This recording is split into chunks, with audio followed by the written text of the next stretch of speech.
Dan kita sudah terhubung dengan rekan Camar Haenda yang berada di Stadion Utama Gelora Bung Karno, Jakarta. Camar, selamat malam. Anda tadi sudah menonton pertandingan antara Indonesia melawan Filipina. Mungkin bisa di-recap seperti apa jalannya pertandingan yang akhirnya membuat Indonesia lolos ke Piala Asia 2027 ini. Ya.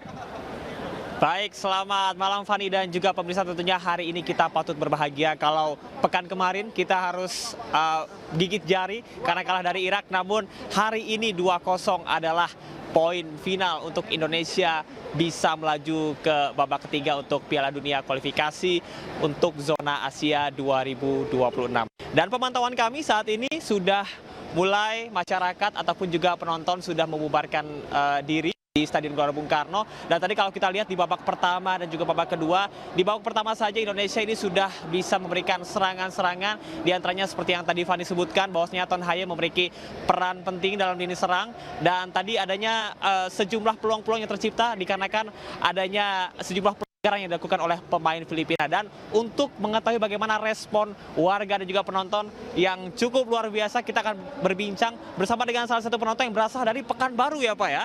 Oke, Bapak dengan Bapak siapa Pak? Tengku Abdurrahman. Bapak Tengku Abdurrahman dari mana Pak? Dari Pekanbaru. Dari Pekanbaru. Kalau melihat tadi permainan Indonesia, apalagi sudah tercipta 2 gol ya dari Ton Haye dan juga Rizky Ridho, tanggapan Anda seperti apa? Baru babak pertama Indonesia sudah bagus, sudah menguasai lapangan, 3/4 lapangan sudah dikuasai oleh Indonesia. Begitu juga babak kedua. Hari ini harinya Tom Haye. Tom Haye sudah menciptakan gol di babak pertama dan memberi operan untuk Rizky Ridho gol di babak kedua. Tom Haye jebol. Luar biasa ya. Kalau kita lihat dari poin perolehan Indonesia 10 poin dari 6 pertandingan dan nantinya akan bersama Irak menuju ke babak ketiga. Kira-kira apa yang perlu ditingkatkan dari para pemain tadi? Untuk kedepannya perlu pertahanan lebih kuat lagi untuk Indonesia untuk kedepannya. Karena kedepannya lawan kita lebih berat lagi. Ada jago-jagonya Asia kita lawan ini. Untuk itu Sintayong harus mencari formasi yang lebih bagus lagi untuk menghadapi babak ketiga Piala Dunia ini. Baik. Tadi dari permainan yang sudah diberikan dan juga ada pergantian pemain pada babak kedua, yakni Yakob Sayuri dan juga Ivan Ender. Nah, apakah itu adalah salah satu poin penting mengapa tadi di babak kedua kita bisa ugal-ugalan menang begitu Pak? Itu bagus taktik dari Sintayong bagaimana memasukkan Yakob Sayuri ini kita tahu dia bermain lebih cepat itu. Di babak kedua kita sudah lihat pemain dari Filipina sudah kewalahan, disitulah masuknya Yakob Sayuri untuk mau berupgrade pertahanan dari Filipina. Oke, baik. Terima kasih Pak Abdurrahman, terima kasih. Selamat beristirahat dan juga selamat kembali ke Pekanbaru. Dan habis ini kan ini yang disampaikan Bapak Presiden, kita masuk ke round 3. Nanti ada 18 negara besar Asia dibagi menjadi 3 grup, masing-masing grup 6. Ranking 1-2 masing-masing grup langsung ke Piala Dunia. Untuk ranking 3-4-nya dibagi lagi nanti jadi 2 grup. Ranking 1-nya dari 2 grup itu masuk lagi, ya nanti ada playoff. Jadi masih ada 10 pertandingan habis ini. Ya, di mana kita tuan rumah 5 kali, lalu juga keluar negeri 5 kali. Jadi ya timnya mesti benar-benar secara fisik, mental kuat. Tim kita belum 2 kali 11. Ya mungkin kalau dilihat masih ada 18 yang lainnya mesti ditingkatkan. Dan karena pertandingan di 18 negara Asia itu sangat berat tapi tentu alhamdulillah ini berkat doa masyarakat Indonesia, pencinta bola, dukungan dari semua ya, klub, Asprof, pelatih, pemain, semua, pemerintah, Bapak Presiden, ya kita bisa buat sejarah lagi sebagai negara Asia Tenggara yang masuk. Kemarin sebelumnya ada Vietnam, pernah masuk Thailand, dan sekarang kita masih menunggu yang lain. Thailand, Vietnam masuk tidak? Ya, cuman mestinya Vietnam sudah nggak masuk, kita tunggu yang Thailand. Jadi kita lihat apakah kita negara Asia Tenggara satu-satunya ke 18 besar. Ini sebuah prestasi yang luar biasa. Kenapa?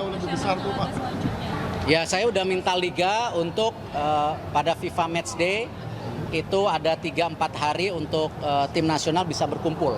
Tidak langsung istilahnya 1-2 hari kumpul langsung tanding, karena ini kan kelasnya lebih tinggi lagi. Jadi Liga menyanggupi, kita sekarang lagi susun jadwal yang tepat bersama Liga, karena ini kan 2025 ini masih ada di bulan Maret Juni nanti untuk 4 pertandingan terakhir. Yang lainnya kan 6 di tahun ini gitu. Untuk target sendiri di kualifikasi ketiga ini gimana? Ya, kemarin kan kita tidak jumawa, tapi selangkah lagi ke Olimpiade. Ya, mudah-mudahan kita diberi kesempatan ke Piala Dunia. Pak, ada tim yang Filipina yang tadi cedera dan dibawa sampai ambulan gimana Pak? Ya, saya belum dapat informasinya. Yang pasti kita harus pastikan kita berikan perawatan terbaik ya. Latihan lebih intens lagi dong Pak? Harus. Makanya pelapis pun kita dorong nih Pak Zaki. Khusus pulang, saya ingin pastikan yang U20 juga menjadi pelapis. Karena di pemain U20 ini ada 2-3 pemain yang juga bisa ke depan kita bina ya. Ada tim yang mungkin bakal diharapkan ketemu Indonesia di babak selanjutnya atau dihindari? Wah, ya kita nggak bisa memilih, nanti tergantung pembagian grup. Habis itu ya kita berhitung lah posisinya seperti apa, kekuatan kita, kekurangan kita, ya kita mesti segera tambal gitu. Nah ini kan menuju ke Piala Asia Pak. Ya kejauhan, yang ini dulu ya. Makasih ya. Terima kasih Pak.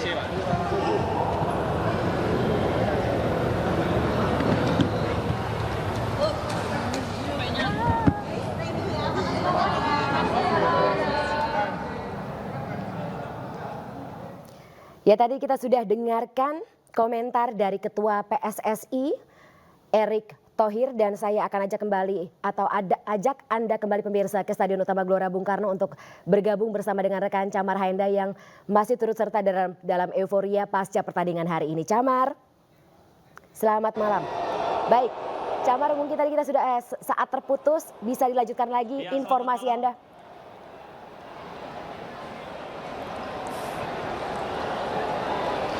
Ya, Fani, tadi kami sempat berbincang bersama dengan sejumlah pecinta sepak bola timnas Indonesia yang juga turut mendukung timnas Indonesia.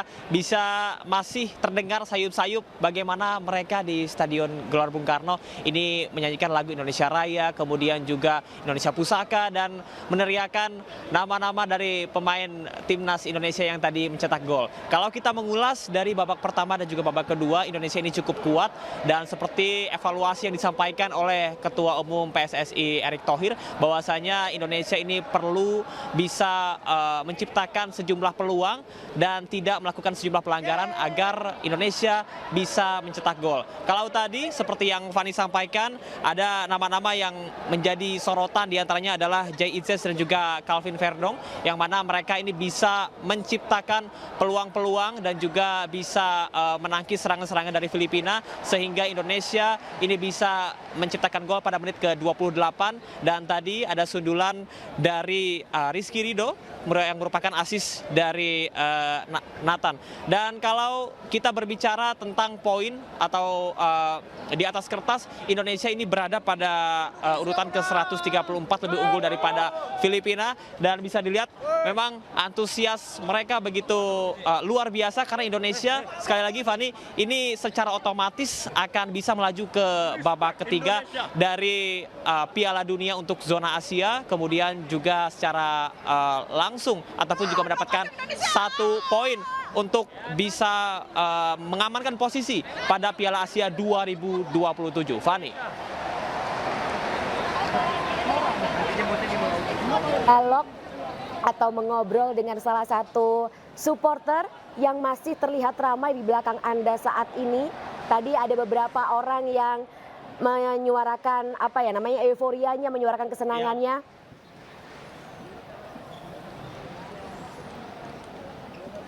Ya, baik, Fani, saya akan mencoba mengajak juru kamera Rama Ramadona untuk kita moving, dan juga kita akan berbincang ya bersama dengan supporter yang ada di sini, di mana memang mereka betul-betul antusias dan juga semangat untuk bisa melihat Indonesia memenangkan pertandingan pada malam hari ini, karena sekali lagi ini adalah tiket untuk menuju ke babak selanjutnya, yakni babak ketiga.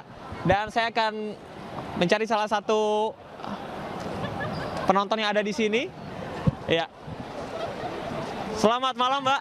Baik, dengan Mbak siapa? Indah. Mbak Dinda. Mbak Dinda. Indah. Mbak Indah. Oke, baik. Mbak Indah ini dari mana? Aku dari Jakarta.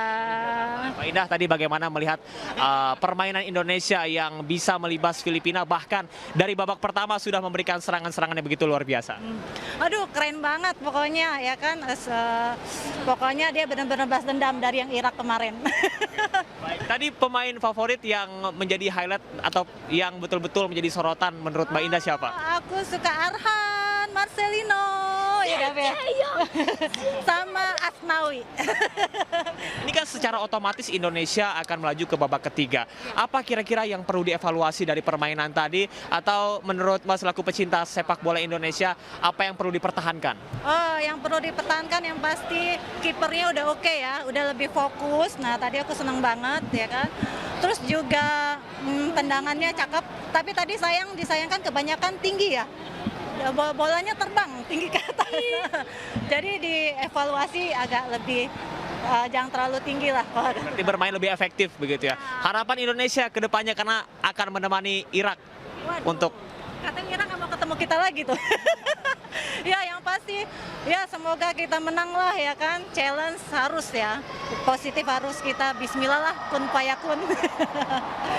Indonesia. Terima kasih banyak atas informasinya. Selamat berkegiatan kembali bersama dengan keluarga ya. Dan kita akan nantikan bagaimana peluang Indonesia nanti bersama dengan Irak untuk ke babak selanjutnya.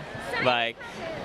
Ya, Fani, ini bukan hanya Mbak Indah saja, tapi saya akan menggambarkan kepada Anda bagaimana situasi dan kondisi di sini, di mana pada pukul 19.30 ini saat pertama kali laga dimulai, namun mereka sudah ada di pintu barat dari Gelora Bung Karno sejak pukul 15.00 waktu Indonesia Barat atau sekitar 3,5 jam dari waktu yang sebelumnya. Dan untuk open gate sendiri tadi memang berjalan secara efektif dan juga aman, dikarenakan pihak dari Polda Metro Jaya sudah mempersiapkan lebih dari 1.500 personil yang berjaga baik di pintu barat maupun juga pintu timur. Kalau kita mengulas kembali Fani dari apa yang tadi sudah ditampilkan oleh Indonesia, memang Indonesia ini nampaknya timnas Indonesia betul-betul belajar dari kesalahan sebelumnya melawan Irak, di mana serangan-serangan sudah mulai dilakukan bahkan sejak menit-menit pertama. Dan kalau kita lihat di babak kedua, di mana di menit-menit terakhir ini betul-betul luar biasa, Indonesia bisa mempertahankan stamina dan juga bisa memanfaatkan situasi dan kondisi dari kesalahan-kesalahan kartu kuning yang dibuat oleh Filipina sehingga gol tersebut tercipta. Dan meskipun banyak masyarakat ataupun juga pecinta sepak bola Indonesia yang berharap Indonesia bisa mendapatkan 3-0, namun 2-0 saja Indonesia ini sudah bisa menemani Irak untuk ke babak selanjutnya. Fani. Baik Camar, karena salah satu cara untuk kita bisa memenangkan sesuatu adalah dengan memanfaatkan kelemahan yang dimiliki oleh lawan. Camar mungkin masih kuat mungkin ya untuk mencari supporter lagi yang masih memenuhi Stadion Utama Gelora Bung Karno. Saya akan minta Anda untuk sedikit lagi berkeliling, mencari mungkin masih ada supporter yang ada di sana, anak-anak mungkin, laki-laki yang ingin mengikuti jejak para pemain muda Timnas Garuda untuk menjadi pemain sepak bola di masa depan mungkin. Karena kelihatannya supporter ini tidak hanya yang milenial atau Gen Z ya. Fani tidak hanya Mas boleh ngobrol sama kita, boleh di aja? Oke, baik, boleh. Ya, Fani tidak hanya supporter bola ataupun juga kumpulan anak-anak muda, namun di sini saya melihat banyak sekali keluarga yang datang. Tadi ada dari Pekanbaru, kemudian juga ada dari Sorong, Papua, dan saya saat ini akan berbincang bersama dengan salah satu keluarga yang ada di sini. Ini Mas dari mana, Mas? Mas dari mana? Dari Jawa Timur. Dari Jawa Timur. Oke, datang bersama dengan siapa? Dengan keluarga. Alasan Mas mendukung jauh-jauh dari Jawa Timur ke Stadion Gelora Bung Karno Jakarta, kenapa? Sudah lama Indonesia tidak mengalami kemenangan dan saya yakin hari ini menang. Tetap menang. Yakin hari ini menang ya? Oke, artinya Indonesia ini kan akan lolos ke babak selanjutnya. Betul sekali. Melihat dari permainan yang tadi ditampilkan oleh Marcelo dan juga kawan-kawan, seperti apa? Bismillah, saya yakin sangat layak. Oke. Bismillah, saya yakin sangat layak. Jadi saya mau masuk ke Piala Dunia. Saya akan dukung terus. Harapannya untuk Indonesia untuk babak selanjutnya? Indonesia sebaiknya lebih disiplin, saya lihat tadi banyak di pertahanan yang agak sedikit itu, tapi overall cukup bagus, sangat bagus, memuaskan. Oke. Terima kasih Mas atas informasinya. Baik, saya akan mencoba kembali ngobrol dengan yang tadi luar biasa. Indonesia, Marcelino, vamos, vamos. Mas dengan Mas siapa Mas? Rama. Oke Mas Rama tadi datang bersama dengan siapa? Boleh berkumpul? Saya sini. Menang Indonesia. Let's go Indonesia for Piala Dunia 2002. Assalamualaikum Piala Dunia. Info Jepang dong. Mas Rama bisa ngobrol sama saya? Mas Rama, tadi seperti yang sudah kita lihat bahwasanya serangan-serangan begitu ditampilkan dari babak pertama. Tanggapan Anda seperti apa? Apakah ada perbaikan yang dilakukan ataupun juga evaluasi sehingga bisa menciptakan tampilan yang begitu luar biasa pada malam hari ini? Setelah belajar dari kesalahan dari pertandingan Irak dan juga Indonesia pada pekan lalu. Indonesia main udah beda banget dibandingin lawan Irak ya. Secara strategi pun juga Indonesia mainnya udah jauh banget, terutama dengan ada Tom Haye itu benar-benar ngerubah permainan juga sih. Itu aja sih. Oke. Baik, tadi ada selain Tom Haye juga ada Rafael Struijk yang mungkin kira-kira agak sedikit minim begitu ya. Tampilannya ataupun juga perannya. Tanggapan Anda seperti apa? Rafael Struijk emang kurang lagi bagus aja, tapi biasanya juga dia yang buka untuk Indonesia lebih bagus aja sih sebenarnya. Jadi emang lagi kurang bagus aja Indonesia mainnya tadi. Rafael Struijk sih khususnya. Kalau yang lainnya sih secara overall bagus lah, Arhan dan lain-lain udah cukup bagus mainnya. Oke, baik.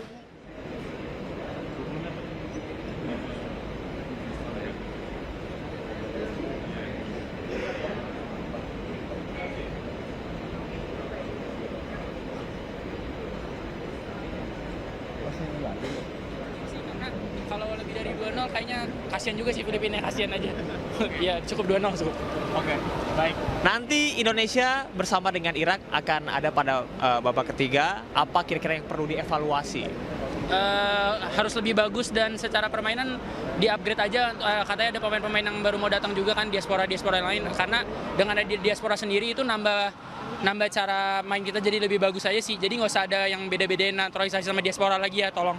Karena mereka sangat membantu Indonesia sih. Baik. Sejauh ini. Sesuai dengan apa yang disampaikan tadi, berarti kira-kira ada nggak sih susunan pemain yang diidam-idamkan nih untuk seluruh pecinta sepak bola? Pengennya ada siapa aja? So far sih udah cukup sih, karena mungkin untuk di posisi striker aja sih yang kurang masih. Itu aja sih. So far keseluruhan mainnya udah bagus dan pemain-pemain diaspora yang lainnya udah cukup masih ngasih impact banget ke kita, dan itu bisa dilihat dari secara permainan.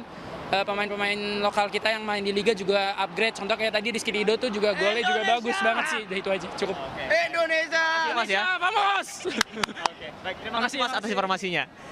Ya, Fani, ini masih ramai sekali karena ribuan masyarakat ataupun juga Mas dengan Mas siapa Mas? Saya Hendra. Oke, Mas Hendra, tadi kita udah berbincang bersama dengan banyak sekali penonton dan juga pendukung timnas Indonesia. Mas melihat pertandingan tadi seperti apa? Keren banget, luar biasa pokoknya dah. Hidup Indonesia. Ya, cukup. Oke, Fani, ini di pintu barat memang menjadi salah satu tempat yang cukup ramai karena ada sekitar 2 sampai 3 kalau tidak salah untuk mereka bisa meninggalkan stadion, yang mana kalau untuk pintu masuk ini hanya 2 saja. Namun tadi saya melihat di selasar barat menuju ke timur ada salah satu pintu gerbang untuk keluar yang dibuka, sehingga untuk eskalasi ataupun juga masyarakat yang keluar meninggalkan stadion ini bisa lebih cepat. Sekali lagi Fani, banyak sekali harapan-harapan yang disampaikan oleh masyarakat ataupun juga para penonton pecinta sepak bola Indonesia, bahwasanya Indonesia ini betul-betul bisa mempertahankan posisinya dan juga bisa mempertahankan permainannya tadi. Ada sejumlah peluang-peluang yang tercipta dan diharapkan bahwasanya apa yang disampaikan oleh Ketua Umum PSSI Erick Thohir ini betul-betul bisa dimaknai sebagai salah satu lucutan untuk bisa menampilkan yang terbaik ke depannya. Fani. Baik, Camar. Masih terasa ya bagaimana euforia yang terjadi di Stadion Utama Gelora Bung Karno dengan menangnya Indonesia pada malam hari ini dan memastikan diri untuk lolos ke putaran ketiga kualifikasi Piala Dunia 2026. Terima kasih Camar atas informasinya. Selamat ikut bersenang-senang dengan para supporter di sana. Selamat kembali bertugas.